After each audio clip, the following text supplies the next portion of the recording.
Jeg har for en del år siden gået til bueskydning. For mange år siden, der fik jeg så den her bue her også. Den har egentlig bare ligget på loftet. Men nu har jeg endelig købt et hus, hvor der er plads til, at jeg kan skyde med bue. Skal vi se, om vi stadig kan?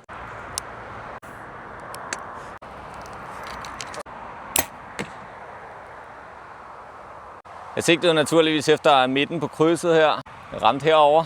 Synes jeg ikke er så dårligt. Heldigvis røg pilen ikke så langt, så den har vi lige her. Er vi ikke bare ude i at prøve en gang til?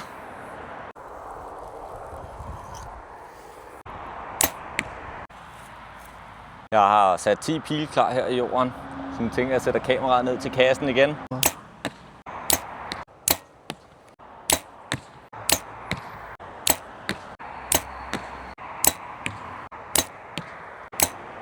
Så når vi kigger her, så kan vi se, at der rent faktisk sidder 6 pile på forsiden af kassen. På bagsiden der kan jeg se 2, og så ligger der 2 ude i græsset, som røg helt igennem. De er jo forholdsvis centreret, og ellers så sidder det sådan nogenlunde samlet sådan inden for 50 x 50 cm.